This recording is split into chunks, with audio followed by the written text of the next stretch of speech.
Olá, como você sabe, nosso encontro agora é aqui no Manchete Podcast. Antes de começar a entrevista de hoje, gostaria de pedir desculpa a você que nos acompanha e também extensivo ao prefeito Vladimir Garotinho, porque no primeiro episódio tivemos um pequeno problema com o vídeo. Mas, como você pôde acompanhar, a entrevista em áudio foi publicada na segunda-feira. Já nesta quinta, eu recebo o presidente da Câmara, Marquinho Bacelar, a quem desde já agradeço pela presença. Obrigado, Marquinho.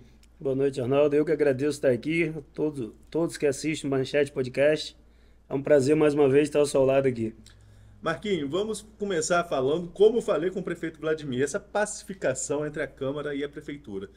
No primeiro teste de fogo entre a Câmara e a Prefeitura, já teve problema na semana passada em relação a um pedido de urgência. No mesmo dia, um projeto seu, simples, considero, um projeto simples, foi reprovado também, talvez em retaliação. Quero ouvir de você se sim ou não. Que pacificação é essa que dá problema já no primeiro dia? Eu acho que quem compreende a pacificação de uma forma maldosa pode ter uma perspectiva diferente. Pacificação se passou do entendimento de respeitar os poderes, do prefeito respeitar a Câmara e a Câmara respeitar a Prefeitura. E partiu desse princípio. E a gente fez um acordo no dia 1º de janeiro, aberto a todo mundo que assistiu à sessão da Câmara, da minha posse, em que os projetos seriam entregues à Câmara 15 dias antes e projetos dos vereadores que possam atingir a Prefeitura de alguma forma também seriam entregues ao prefeito 15 dias antes. A gente analisar junto, debater junto e ver se poderia mudar uma coisa ou outra para ir para a pauta. Na primeira sessão do ano, ele me manda um projeto, ele me liga na terça-feira à noite, esclareci isso na sessão de ontem, aproveito a oportunidade para esclarecer agora. Ele me liga na terça-feira, um dia antes, e disse que tinha um projeto de muita importância para a saúde, que se a gente não votasse, a saúde ia parar. Falei, prefeito, me manda esse projeto de imediato, que eu vou estar com a procuradoria logo cedo, para a gente avaliar o projeto. Já estou te mandando. Deu meio-dia, eu já na Câmara desde manhã, nada de projeto, sentei com os vereadores já, preparando a pauta já da sessão, conversando, chega o projeto 2 horas da tarde, 15 para as 2. Chamei os procuradores de pressa, o diretor da casa, falei, analisa o projeto do prefeito aí que parece que tem muita urgência. E em 20 minutos, 30, já veio a primeira, um deles já veio primeiro, ó, tem uma pegadinha aqui dentro. Eu falei, de quê? Tá mexendo no orçamento da Câmara de 39 para 32 milhões. Eu falei, ué, mas no projeto não é da saúde, mas se refere à LOA, e dentro da LOA ele está mexendo em outra parte que não tem nada disso. Eu liguei para o prefeito, você cometeu um equívoco, eu acho, reavalie o seu projeto aí para mandar para a gente de novo. Não, pô, alguém errou aqui, vou ver. E pá, ficamos em reunião. Chega o projeto 4h40 da tarde. Realmente, 20 minutos antes da sessão, quem acompanha, já acompanhou já esse começo, vai acompanhar. Eu sou um cara muito pontual em questão de horário, respeito muito isso. Acho que 5 horas a gente tem que estar lá e abrir a sessão. Em 20 minutos eu não ia analisar mais projeto, visto que o primeiro projeto já veio com um erro que atingiria em cheio a Câmara de Vereadores, desrespeitando totalmente o acordo de pacificação. Então, não pautei, fizeram um apelo, fizeram uma pressão lá em cima de mim, os vereadores da base. Comigo não funciona a pressão e ficou para frente. Foi votado ontem, respeitando a sessão seguinte, pautado normalmente, aprovado normalmente, e que fique esse entendimento. A pacificação se passa apenas em respeito. A gente respeitar a Câmara e respeitar a Prefeitura. Nada mais que isso. Marquinho, agora em relação a essa questão de prazo para projeto, como você mesmo disse, né? Esse projeto veio em regime de urgência. E urgência pode ser algo realmente em cima da hora. Porém, eu fiquei sabendo que a Câmara poderia regulamentar esse pedido de urgência para que seja em 48 horas. Né? Só vota o projeto se chegar 48 horas antes. Tem realmente essa intenção de regulamentar isso? Não, tem no regimento, diz que qualquer projeto com urgência tem 15 dias para ser pautado. Realmente 15 dias são 2 semanas. Dependendo do projeto, é algo que não tem cabimento esperar esse tempo todo. Então, acho que com esse entendimento e com bom senso e a educação de cada vereador ali, se chegar um projeto lá de importância realmente para a população, que venha prejudicar a população de alguma forma, ele vai ser pautado, nem que seja com 24 horas, uma sessão extraordinária, desde que a gente tenha tempo de analisar o projeto. O que não pode ocorrer é o que ocorreu nos 2 anos que passaram. Um projeto de aumento de imposto que chegou emaranhado de papel lá. Nós ficamos até 3 da madrugada discutindo, debatendo e ele tentando empurrar projeto goela abaixo. Então não vai. Desde que dê tempo da Procuradoria, dos vereadores analisarem o projeto e as comissões, vai para a pauta da melhor maneira e da maneira mais rápida. Falando nisso, você chegou a propor uma celeridade para destravar algumas pautas, né? Como que está esse trabalho? Está correndo, quem está acompanhando as sessões, estão vendo que elas estão sendo mais longas. A gente está pegando projetos que já estavam parados lá há muito tempo, estamos dando andamento. Alguns eu entendo que perdeu o objeto, por se tratar ainda de assunto Covid, e a gente não está com tanta urgência, alguns pontos já foram resolvidos. Então, alguns projetos que estavam parados retornaram para os gabinetes dos vereadores para analisar se quer que paute ou não. Outros que já estavam aptos a votar já estão vindo para a pauta, e os que passavam pelas comissões estão já nas comissões analisando.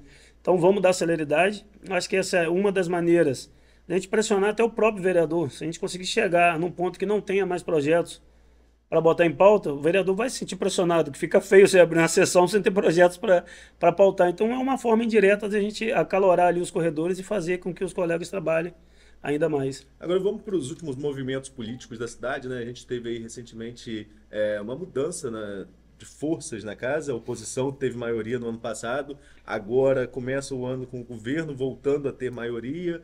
Como que você acompanhou esse episódio envolvendo os vereadores Abdo Neme e Nildo Cardoso, os dois que votaram com você nessa eleição da mesa? Eu até falei, lógico, conversei com os dois, falei isso na sessão também. Eu vejo com algo normal dentro do meio de vereadores ali. Como a gente viu, eu comecei lá sozinho na oposição, contra 24 vereadores de base, e por incompetência ou por qualquer outra coisa que seja, ele perdeu a maioria da casa e deu essa derradeira dele perder a presidência para a gente. Hoje ele começa a retomar vereadores. Eu realmente, cada um tem sua necessidade, sua particularidade, seu sonho, sua ambição, mas tem que ser respeitado, o vereador tem que ser respeitado para onde ele quiser ir, oposição, base ou ficar se abstendo, tem que ser respeitado. Eu só acho que a gente não pode acelerar um processo, que é uma eleição que está daqui a um ano e pouco ainda, para agora. A gente tem que trabalhar, a gente tem 2 anos ainda trabalhando como vereador, fiscalizando, propondo projetos. Acho que é assim que a gente mostra nosso serviço. Quem quiser concorrer de novo vai ter que ter serviço prestado, vai ter que ter serviço mostrado ali dentro. Então essas articulações, sendo bem sincero, eu não entendo o motivo. Não sei se é vaidade, não sei se é birra política, eu não sei, almejando ter maioria talvez suprema dentro da casa por uma questão mais polêmica, que envolva contas, algo assim. Mas respeito a decisão de cada vereador. Como falei, Abdo e Nildo fizeram a escolha de ir para a base do governo. Abdo já tem um laço muito grande com o prefeito, apesar de vários arranhões graves durante a trajetória de ambos. O Nildo foi uma surpresa maior, porque todo mundo que acompanha a trajetória política de Nildo sempre foi oposição, isso ele deixou claro em plenária várias vezes. Foi uma surpresa maior, mas respeito os dois, a experiência dos dois, a bagagem que os dois têm. Se tomaram essa decisão, pensaram no seu grupo político, pensaram no seu futuro. Você acredita que mais alguém possa estar costeando o alambrado, né, como dizia Brizola? Como eu falei lá atrás, eu confiava nos 14 plenamente. Hoje eu confio nos 12 plenamente. Mas é aquilo, a gente não está ali para fazer leilão, a gente não está ali para brigar para o vereador. Nós do grupo, que a gente fala que é do grupo do Rodrigo Bacelar, que é o nosso líder político, a gente foi conquistando vereadores através da incompetência do prefeito. Em maneira alguma a gente foi lá aliciar vereador, porque não tinha interesse de ter maioria. Nunca pensamos em maioria, nunca pensamos em mesa. Foi acontecendo, foi chegando vereador, a gente foi vendo algo palpável, real. É assim que começamos articulando, mas a gente não visa maioria, não precisa de maioria, a gente precisa trabalhar. Marquinho, agora, nós estamos já com 2 anos do governo Vladimir, 2 anos e alguns meses, né? Quase 3 meses agora. Ele falou aqui, por exemplo, sobre a questão da saúde aqui no Manchete Podcast, que para ele é um avanço e ele vê no transporte talvez o maior problema do governo. Você, como um vereador de oposição, um partido de oposição e presidente da casa, o que você pode pontuar de positivo e negativo na gestão Vladimir? Eu acho que a gente tem que analisar qual é o comparativo que ele está fazendo do governo dele. Se ele está comparando com o governo Mocaibe, se ele está comparando com o governo Arnaldo, se ele está comparando com o governo Rafael Diniz, meu amigo, que teve os cofres quebrados. Então, acho que qualquer comparativo de administração, a gente brincava isso. Qualquer prefeito que vier depois da crise financeira que o Rafael enfrentou, o mínimo que ele fizer é luxo para a população. Porque a cidade veio devastada. Graças a Deus, os royalties começaram a evoluir de novo. Vladimir, como eu brinco, é um menino de sorte, pegou as finanças voando, pegou um governador com um olhar para o interior, lógico, muito através do meu irmão Rodrigo Bacelar, jogando investimento na nossa cidade, recuperando a nossa cidade. Nossa cidade, sim, está recuperando, obras importantes estão voltando, mas quando eu falo, parece que eu sou oposição, estou criticando. Não estou. A maioria das obras que estão acontecendo em Campos do Goytacazes são de autoria do governador Cláudio Castro. Então, ontem teve um lançamento da SOS Coração, se eu não me engano. totalmente e exclusivamente do governo do Estado. Quem vai financiar, quem vai bancar tudo. Então, é o que eu digo, ele deu muita sorte de encontrar uma finança equilibrada, deu uma sorte maior ainda de encontrar um governador, Cláudio Castro, de encontrar um secretário de governo na época, Rodrigo Bacelar. Apesar de diferenças políticas, hora nenhuma travou nenhum investimento para Campos, sempre correu junto com ele, buscando desenvolvimento para Campos. Só que quem está na rua, quem está convivendo e quem está vivendo na nossa cidade sabe que não está bom. A realidade que a gente tem, com bilhões que a gente tem em conta, como eu disse, com o governador, hoje com a presidência da Alerj, com o secretário de governo que é Chico, é uma linha direta de investimento para a nossa cidade. Então a nossa cidade deveria estar muito melhor. A gente brinca algumas obras, essa obra da 28 é um absurdo que acontece. É uma obra do Estado. Mas é uma obra do Estado fiscalizada, administrada pelo prefeito. A obra não pode estar no horário de pico da cidade, gente. Isso é inadmissível. Nossa cidade não é uma cidade pequena, cidade grande. Aí você pega trânsito parado, para você socorrer paciente é uma luta, para você levar seu filho para a escola é uma luta, para você chegar no trabalho é uma luta. Tudo isso eu acho para querer mostrar que está tendo obra, então acho que não é por aí. Tem pontos que precisam melhorar. Transporte continua um caos. Saúde, um caos. Falta medicamento. Eu brinquei agora na sessão, falta de pirona. Então, a gente tem que avaliar muita coisa. Qualquer comparativo que você fizer com o governo passado, repito, não estou falando da administração de Rafael, estou falando do momento financeiro. Quem viesse depois de Rafael Diniz com os cofres como estão, vai ser melhor do que passou. Isso é fato. Então, se ele for comparar com o governo passado, sim, está melhor a cidade. Agora, se ele for comparar com outros governos, a cidade está uma tragédia. Comparando o poder econômico atual. Você falou em Rafael Diniz, vou falar também da ex-prefeita Rosinha Garotinho e as contas dos dois, naquele movimento que aconteceu lá no começo da legislatura que anulou a reprovação das contas de Rosinha, né? As contas dos dois estão na fila para serem votadas. Tem data já, Marquinhos? Já pensou nisso? É algo mágico que aconteceu nessas coisas de Rosinha lá naquela Câmara. Como aconteceu muita coisa mágica nesse período que passou de Fábio Ribeiro. As contas de Rosinha, data definitiva ainda não tem, mas é algo que a gente planeja dentro do organograma lá nosso da Câmara, dos projetos. É algo que vem à pauta nesse mês, eu acho ainda. De Rafael, logo em seguida, que já está na fila. E todos os projetos que estão parados vão vir para a pauta, independente da importância de quem vai ser afetado e quem não vai. Então vota agora em março. A ideia da Procuradoria que me passou, que já tem parecer das comissões desde de fevereiro, isso foi em fevereiro, acho, se eu não me engano, 2021, em junho ela já tinha apresentado as defesas todas, então já era para estar pautado desde junho de 2021. Nós passamos metade de 21, um ano de 22 inteiro, e estamos iniciando 23 com a nova gestão. Então, é o que eu falei lá, perderam 2022 tentando caçar vereador, tentando matar vereador, ao invés de dar celeridade às pautas. Então, Rosinha, dentro do que me passaram, já dá para vir para a pauta esse mês. Rafael logo em seguida, que é um atrás do outro. E os projetos em demais que estão lá vão seguir os trâmites legais da casa.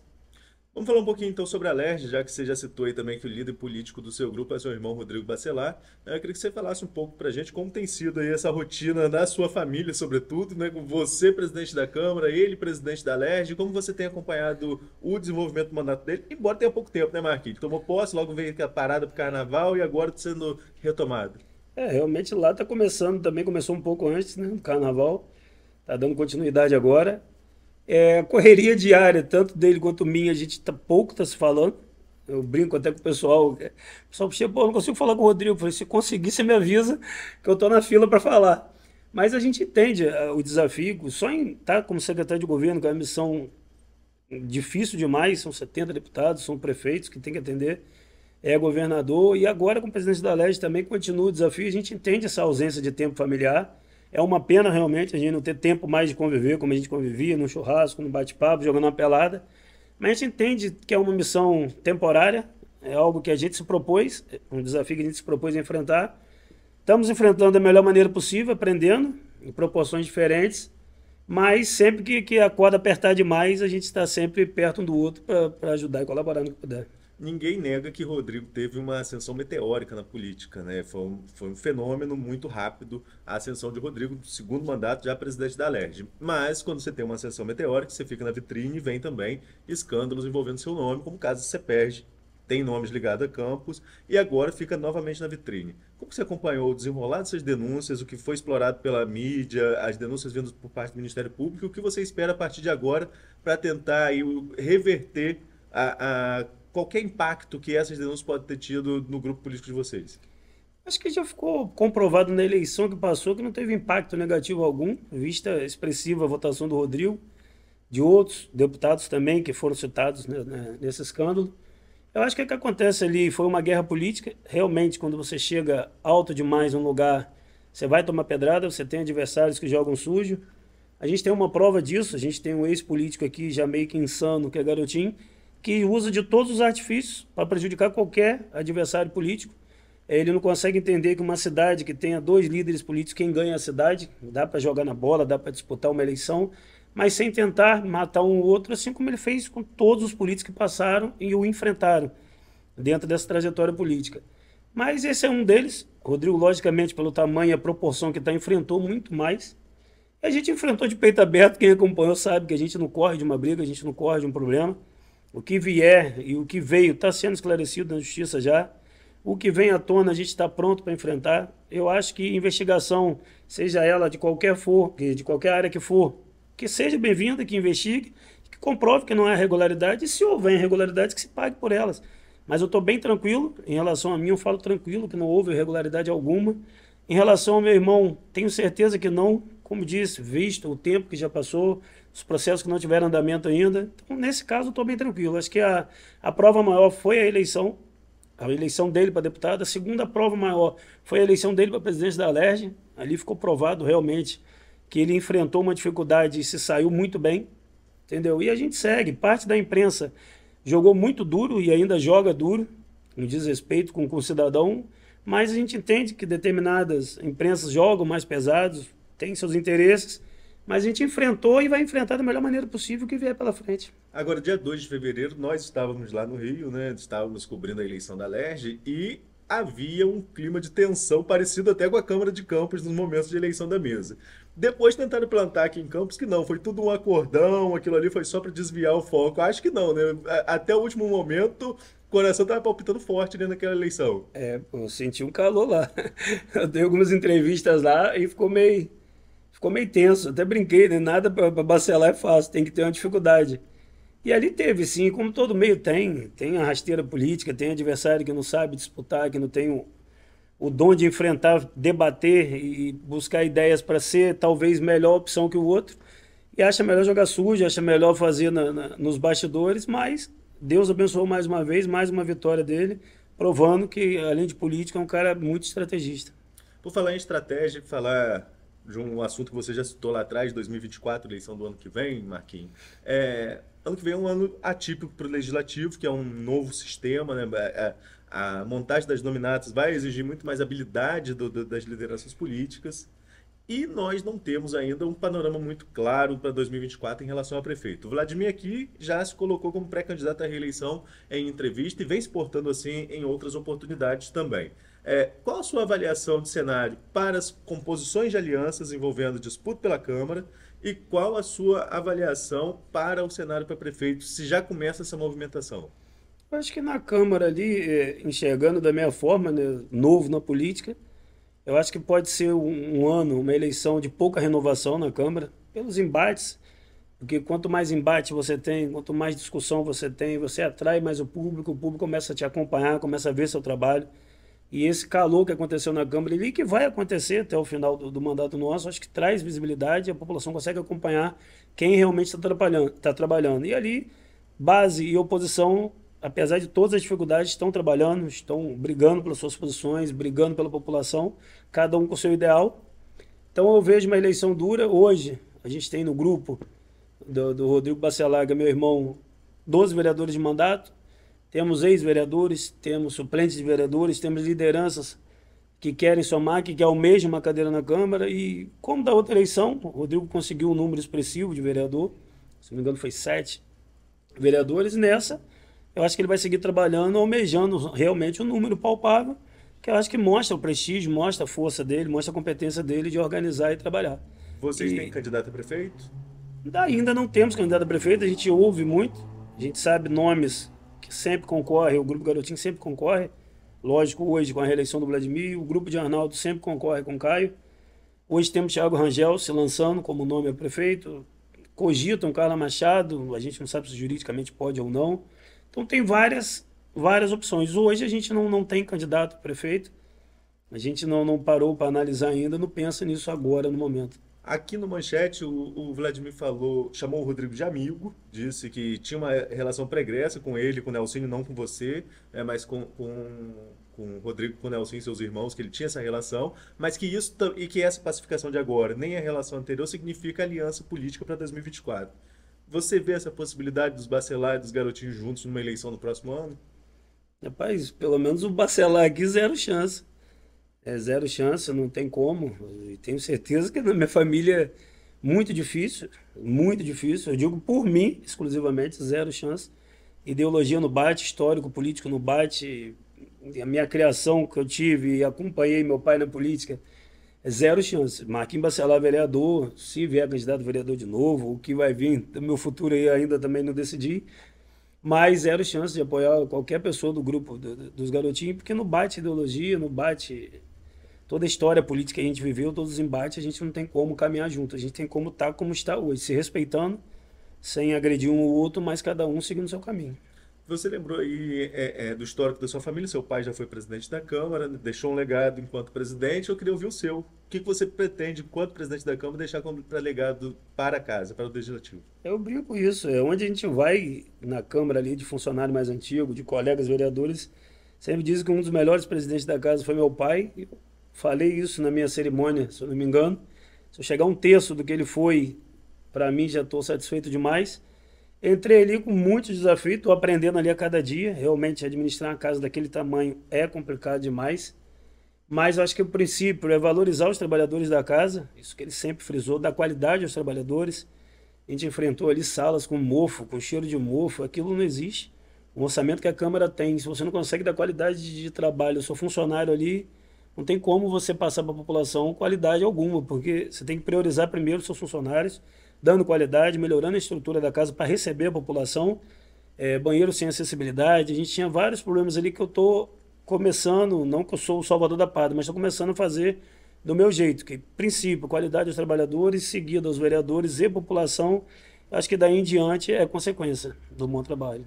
Marquinhos, queria desejar a você já nesse início de ano uma boa gestão à frente da Câmara, parabenizar mais uma vez aí agora pela posse, depois de duas eleições, né? Tivemos uma anulada e a outra que realmente valeu em dezembro, e desejar sucesso aí na empreitada.